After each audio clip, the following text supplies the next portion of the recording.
Wollen mal gucken, aber ich glaube, die Dame, die ist halt sehr abenteuerlustig. Ich glaube, die fährt links. Seht ihr, da irgendwie geht es jetzt lang. Wir müssen nur aufpassen, dass wir den Karren jetzt nicht irgendwo in den Fluss schmeißt. Okay, bridge is broken. Mein Navigator. Müssen wir vorher noch mal prüfen. Wir mussten ja gestern unsere Strecke hier abbrechen, weil die Brücke eingebrochen war. Wir konnten hier nicht weiterfahren. Mit diesen Aussichten heißen wir euch herzlich willkommen zu einer neuen und spannenden Woche mit uns. Wir sind Yvonne und René unterwegs auf der Suche nach unserem ganz eigenen Weg durch Simbabwe. Dabei gilt, Asphalt vermeiden, so oft es nur möglich ist. Kommt mit auf ein Abenteuer abseits der bekannten Wege.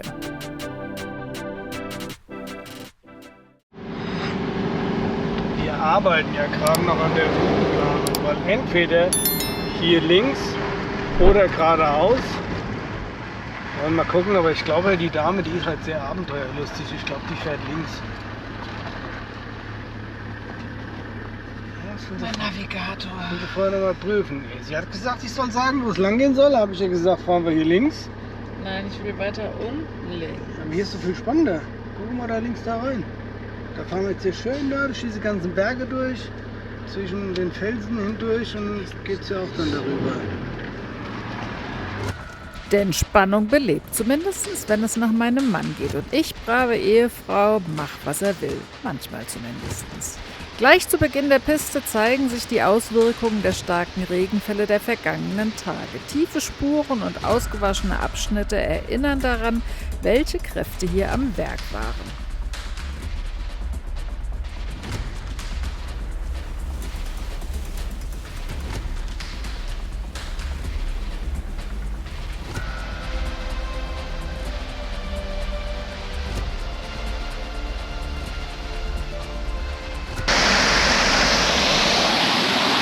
Und jetzt muss ich mich auch wieder abholen, gell?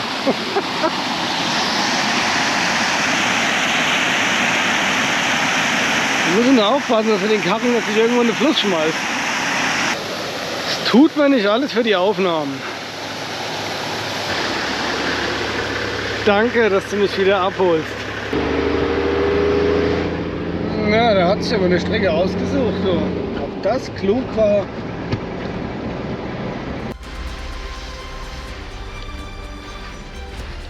Mittlerweile sind wir im 5.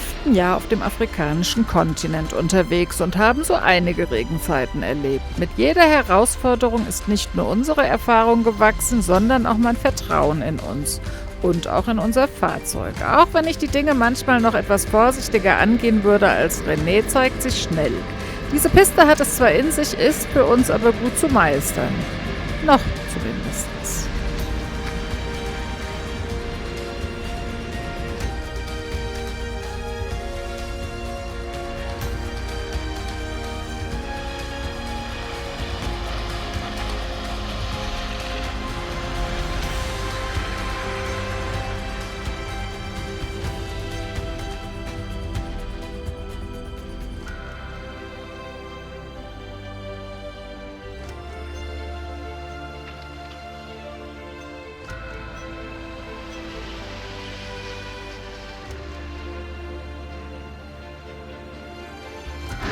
Broken inside.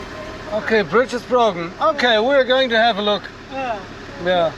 So, but good I only luck. forgot to get a picture, but Yeah. I need to go and get a picture. But I believe you. Sure, yeah. For sure. I want to get a picture, that's why I showed people outside there. Yeah, but I think it's not so far. I would like to see it. It's not very far. Okay. I'll walk there. Yeah. I want to get a picture, I forgot to get a picture. And it's very fun, it's very interesting. Okay. Okay, we're going to. we're going there. Yeah, really fun. Yes. Okay, scheinbar endet da vorne mal wieder unser kleines Abenteuer hier. Der kam gerade in meine Gegend und hat gesagt, die Brücke ist hin. Aber schauen wir mal.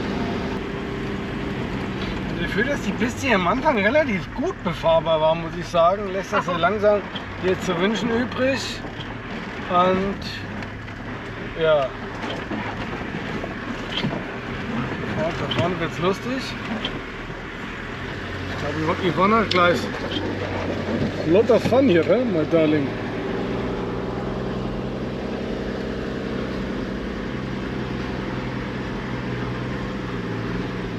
Es hat immer wieder das Problem, wenn man irgendwelche unbekannten Strecken fährt, man hat keine Ahnung über den Verlauf, ist sie befahrbar oder nicht befahrbar, aber ja, so ist halt so ein bisschen Expedition-Style.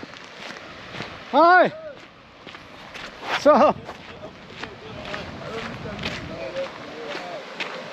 Jetzt kann man sich überlegen, nee, hier glaube ich, durch den Fluss will ich auch nicht fahren.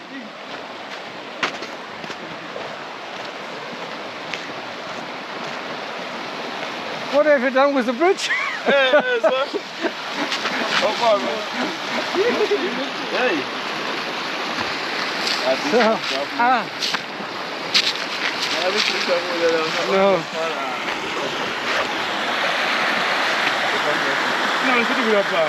No chance.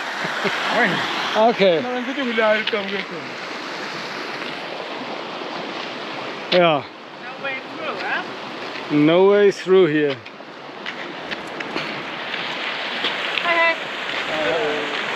Nein. Ja, es ist wie immer. Wenn es der letzte Ausweg wäre, wäre das hier eine Option. Dann müsste man da drüben ein bisschen schaufeln und machen. Aber nein, wir werden eine andere Route finden und uns das hier, glaube ich, nicht antun. Auch das haben wir in all der Zeit gelernt. Man muss nicht alles mit Gewalt erzwingen. Oft sind es gerade die Umwege, auf denen wir die schönsten, fast paradiesischen Orte entdecken, so wie diesen Nachtplatz. Und selbst wenn uns das Wetter einen Strich durch die Rechnung macht, bleibt eins: die Ruhe, die Atmosphäre und das Bewusstsein, die Zeit und die Möglichkeit zu haben, genau hier zu stehen.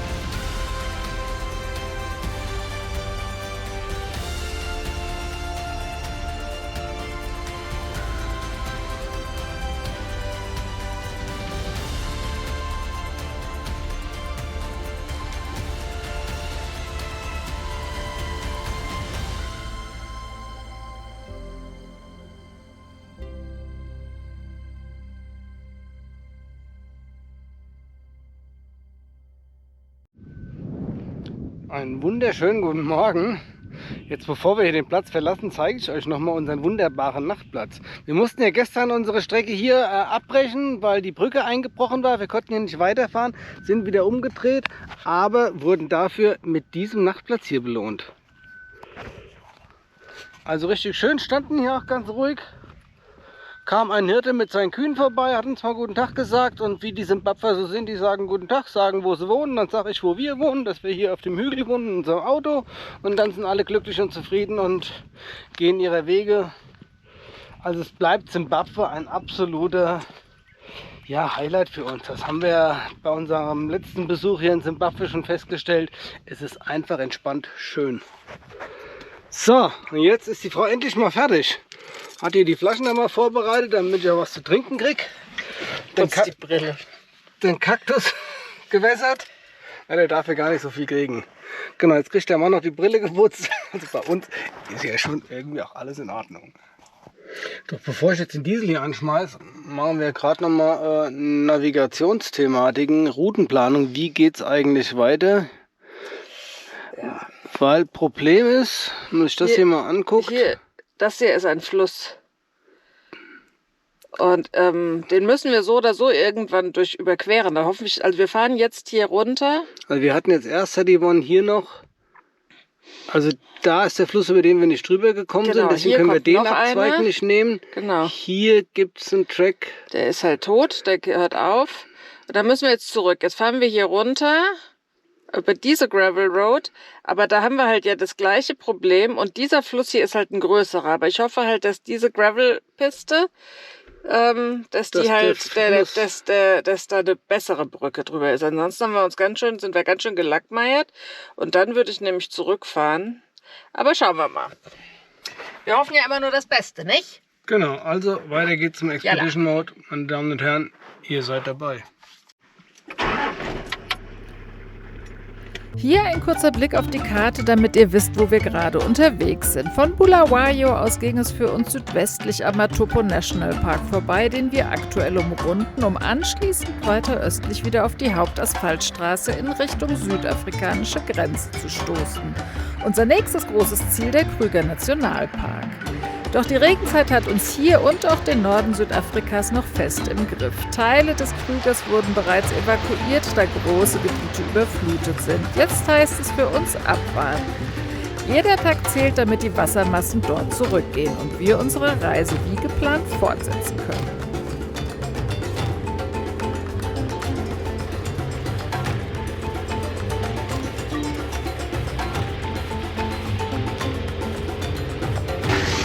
Für diejenigen, die so Wasserlöcher lieben, kann ich ja nur die Mosambik-Episoden empfehlen. Da weiß ich noch, da habe ich irgendwie bis 500 XY gezählt bei Wasserlöchern. Da sind wir nur durch Wasserlöcher gefahren.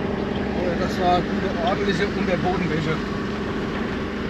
Hier ist der Abzweig, den Yvonne rausgesucht hat. Viel vertrauenswürdiger. Wir sind eben an einer viel dickeren Abzweigung vorbeigefahren. Da habe ich gesagt, nein, das ist es nicht. Unsere Karte zeigt die nächste an. Ja, vorhin das ist eine relativ lange Etappe. Wir müssen ja irgendwie wieder rüber Richtung Osten kommen, damit wir da hinkommen, wo wir eigentlich hinwollen. Na, zumindest können wir die Richtung nicht verfehlen, oder was meint ihr?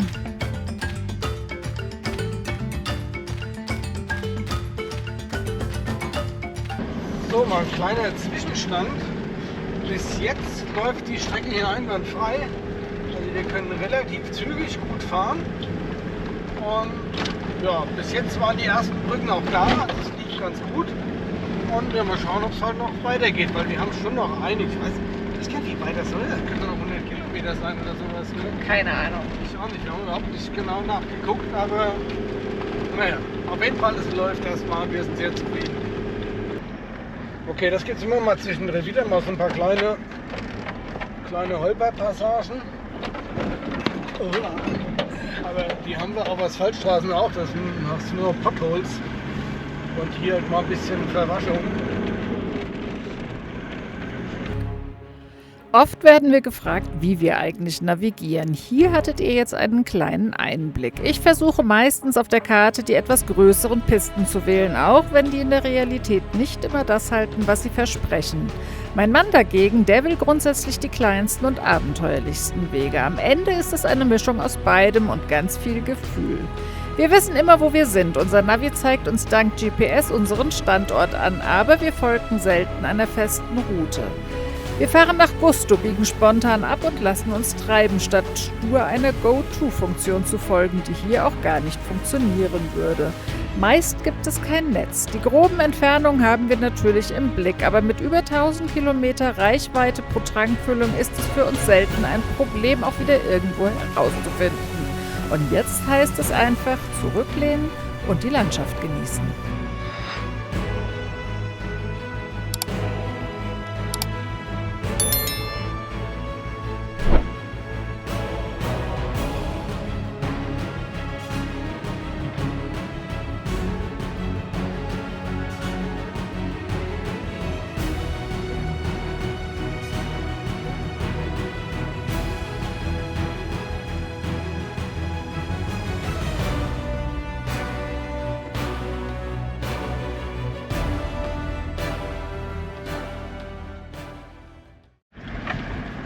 Hier sieht man jetzt mal eine gewisse ärztliche Versorgung, die unterwegs ist. Eine mobile Klinik mit mobiler HIV-Teststation. Stand eben extra nochmal vorne dran. Das heißt, weiterhin ist das ja hier ein Riesenthema in Afrika. Es ist immer noch mit einer der Top 3 Todesursachen, dass man hier an AIDS stirbt. Für uns gerade vor unserem Auto die Schlussfolgerung. Die Schlüsselstelle. Die Schlüsselstelle. Ach Gott, ich mit manchen fehlenden Worten immer bei mir. Aber wir haben Glück. Oh, es ist ja ein bisschen hoch hier und wir sind ja jetzt schon standen ja schon vor einer zusammengebrochenen Brücke. Das Vertrauen ist etwas nicht so vorhanden, aber wir fahren drüber und die Schlüsselstelle steht. Ja, sind wir ganz zufrieden. Ansonsten hätten wir hier den ganzen Kram wieder in eine andere Richtung fahren müssen. Aber gut, hat sogar funktioniert, der Plan. Ja, sicher drüber gekommen. Jetzt müssen wir noch ein kleines Stück hier diese Ruckelpiste hinter uns bringen und dann kommen wir Ein tatsächlich. ganz langes Stück. Ja, es ist noch ein gutes Stück. Aber wir. Oh Gott, ich hänge immer mit meinem Gurt fest. Es würgt mich. Dann kommen wir aber wieder auf ein Stück Asphalt wahrscheinlich, welches uns dann in Richtung Grenze zu Südafrika bringt. Wir wollen ja nach Südafrika in den Krüger als nächstes, um nochmal ganz ausgiebig Wildlife zu machen. Der Krüger fehlt uns ja noch auf unserer Liste. Im Grunde genommen sind wir gerade auf einer Art Abschiedsfahrt, denn wir haben eine Entscheidung getroffen. Statt unser Fahrzeug auf einen anderen Kontinent zu verschiffen, werden wir gemeinsam mit unseren Freunden Biene und Peter und ihrem Fahrzeug August die Westroute hoch nach Europa in Angriff nehmen. Noch hält uns die Regenzeit davon ab, aber sobald sich das Fenster öffnet, wartet das vielleicht größte Abenteuer dieser Reise auf uns.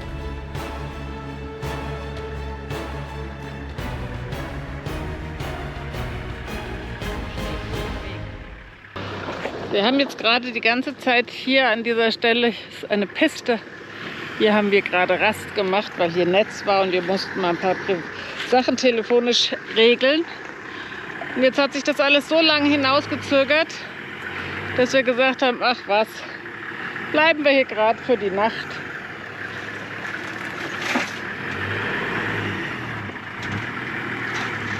Es ist ruhig. Wir haben sogar ein bisschen Netz noch.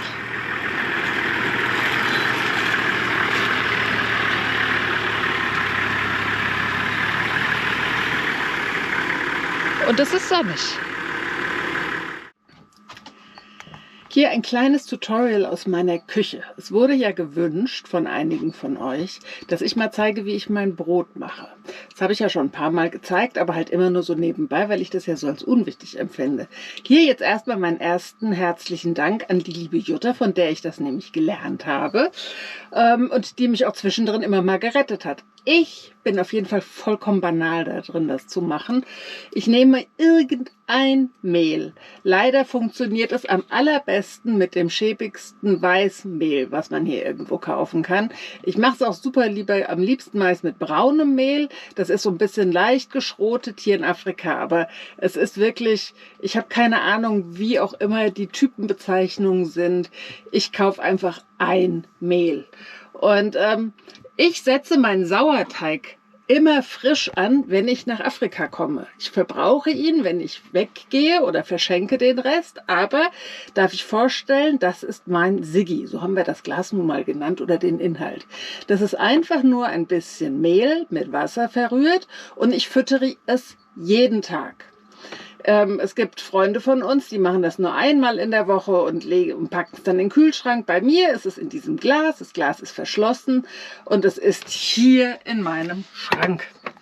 Und das geht natürlich tatsächlich immer nach Luftfeuchtigkeit und Wärme besser oder schlechter. Jetzt sind wir hier in der Regenzeit, das ist total luftfeucht.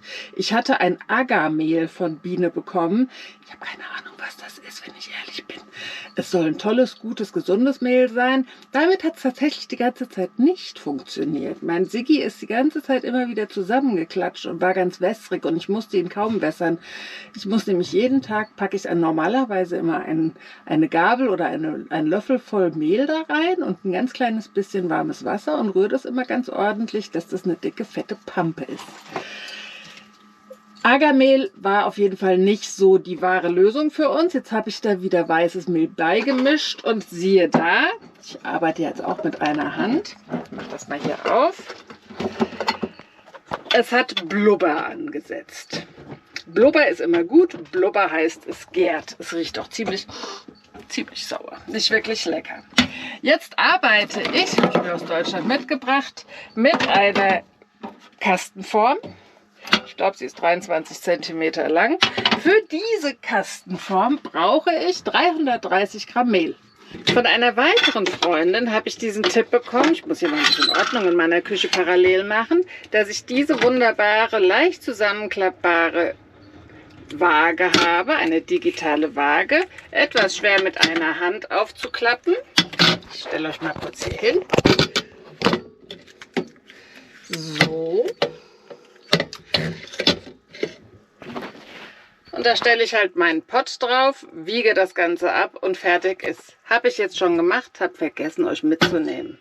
Da ist jetzt auf jeden Fall mein Mehl drin. Für diese Form 330 Gramm. Da kommt jetzt Wasser drauf, ein bisschen Öl, ein bisschen Salz und Zucker. Und wie ihr gesehen habt, sind da Nüsse drin. Das ist je nach Gusto. Dann rühre ich das jetzt schön um und werde das gleich in diese gefettete Form machen. Noch ist sie ja trocken. Und dann ruht das bis morgen früh. Es ist jetzt später Nachmittag. Der Teig soll immer ein bisschen ruhen. Wenn er gar nicht geht, packe ich auch manchmal ein bisschen Hefe mit rein. Wenn er immer wieder so zusammenflutscht und ich unbedingt mal Brot brauche. So, jetzt ist er fertig. Relativ zäh. Und ich decke ihn jetzt einfach ab mit einem anderen Tuch. Stelle ihn auf mein wunderbares Brett vom René hingebaut. Bis morgen früh. Es hat gesagt, ich soll jetzt aufnehmen, wie ich Brot backe. Und hat gesagt, ich soll mich vorher erstmal schön machen. Ich habe auch gesagt, er soll sich anziehen. Ich habe im Spiegel geguckt und habe gedacht, das hilft überhaupt nicht. Klappe die zweite. Einen wunderschönen guten Morgen. Jetzt zeige ich euch mal, frisch frisiert, mir schon mal ein bisschen Wasser ins Gesicht gemacht, unseren Siggi. Ne, jetzt kein Siggi mehr, jetzt sage ich schon ein halbes Brot. Er ist nicht über die Ufer getreten, ist aber ganz gut aufgegangen. Und wichtig ist, dass ihr hier Papier unterlegt, weil ansonsten, wenn der überquillt, Riesensauerei. Jetzt mache ich gerade noch ein bisschen Kaffeewasser und dann gehe ich jetzt mal raus mit euch und hole mal den Backofen raus. So, liebe technikaffinen Zuschauer, da musstet ihr jetzt auch mal durch, denn die Yvonne als Küchenfee wurde sich ausdrücklich gewünscht. Gerade beim Wildcampen heißt es ja für uns, abends wird immer alles ordentlich verstaut und morgens muss entsprechend erst wieder alles aufgebaut werden, bevor unser Siggi zum Sauerteigbrot mutieren kann.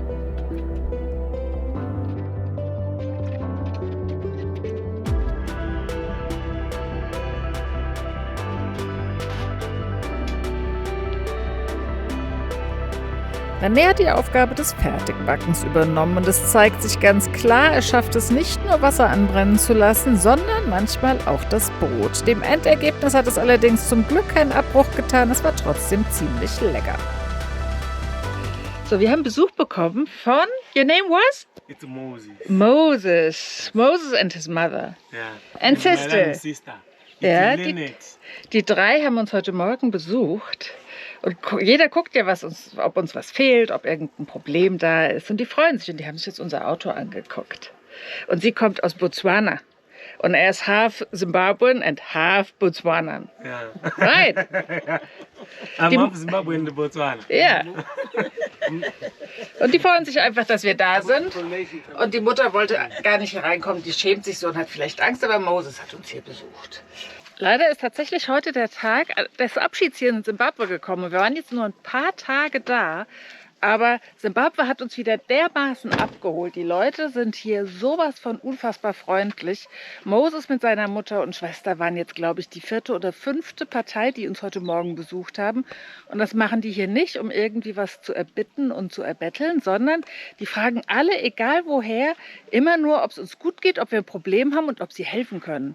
Und das ist, finde ich, sowas von außergewöhnlich. Also ganz, ganz klar, Simbabwe bleibt für uns Nummer 1 Land in Afrika, würde ich mal behaupten. Wir waren ja vor 3 Jahren schon mal längere Zeit hier gewesen und es ist einfach ein Traum, das muss man wirklich sagen. Also Simbabwe sind in meinen Augen die wunderbarsten Menschen, die wir bis jetzt hier in Afrika angetroffen haben. Zimbabwe, wie auch immer man sie sagt. Zimbabwe als sowas von entspannt. Wirklich. Und einfach lieb. Das sind einfach ganz liebe Menschen. Man kann überall stehen, man ist wirklich sicher. Wir sind hier kurz vor der südafrikanischen Grenze.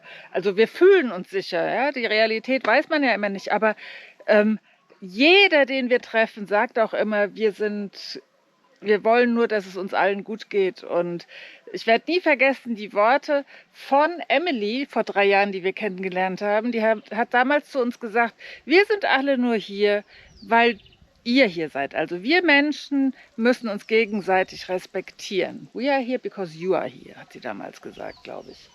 Und das war aus der Tiefe ihres Herzens so gemeint. Und das ist außergewöhnlich, muss man ganz, ganz klar sagen, in dieser kurzen Zeit, die wir jetzt hier nur durchs Land reisen. Jetzt geht's aber los, wir fahren an die südafrikanische Grenze, wir haben noch ein bisschen was vor uns.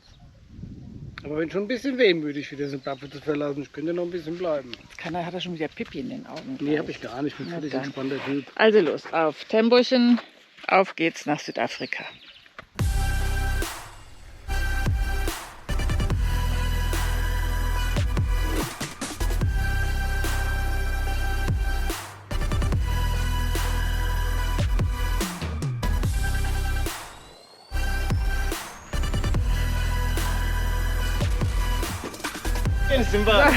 Jetzt können wir endlich mal helfen. Wir haben jetzt gerade angehalten, hier der Kleinbus, und fragt nach der Füllung eines Reifens. Long, long days. A lot of days. So, jetzt fahren sie wieder. Muss er erst mal drehen. Man hat vielleicht einen kleinen Blick eben erhaschen können ins Innere des Fahrzeugs. Aber das ist voll. Und die 3 hier sind schon ausgestiegen. Jetzt muss er da wieder drehen, weil die fahren auch an die Grenze nach Beitbridge in diese Richtung. Jetzt lasse ich nochmal die Kamera an. Vorne jetzt auch. Bye, safe journey, ja. Alles mit dabei. Tiefkühltruhe, leere Säcke. So, und wie weit bist du? Noch 2 Reifen, dann bin ich auch fertig. Okay, dann geht's für uns auch los. Das sind die letzten Kilometer in Simbabwe. Ich hoffe ja mal nicht, dass es das für immer ist, aber für dieses Mal. Und wir sind, also ich muss ja wieder sagen, Halleluja, es ist gerade wieder leise im Auto, es war die ganze Zeit nämlich so laut. Der Asphalt ist kurz vor der Grenze perfekt. Ah, das hier ist wahrscheinlich Great Zimbabwe, ein Symbol für Great Zimbabwe. Jetzt verstehe ich, weil Simbabwe heißt... Steinernes Haus. Sehr gut, mein Mann. Wahnsinn. Ein untrügliches Zeichen, dass die Grenze naht. Wahnsinn. Die gleichen Worte hatte ich im Mund. Es ist nicht so, dass wir uns gut kennen.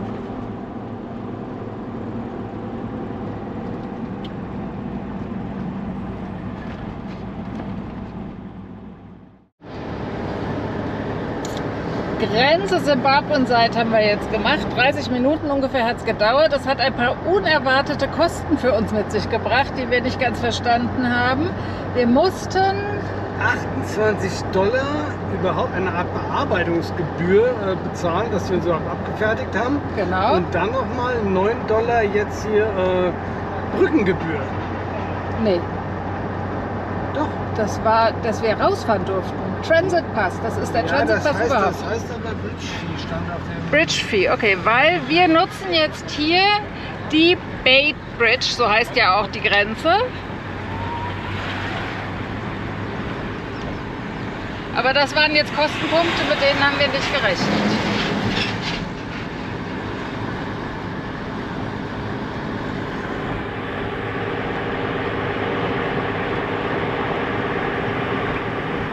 Das dürfte ja der Limpopo sein. Bestimmt.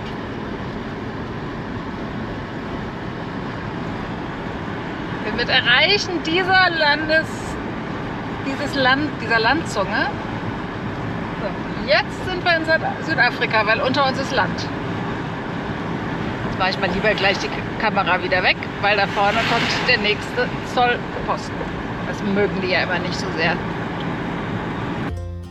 Die Begrüßung in Südafrika gibt es dann erst nächste Woche. Für heute sind wir am Ende angekommen und sagen danke, dass ihr wieder mit uns unterwegs wart. Wenn euch unsere Filme gefallen, empfehlt uns gerne weiter, lasst ein Abo und einen Kommentar da.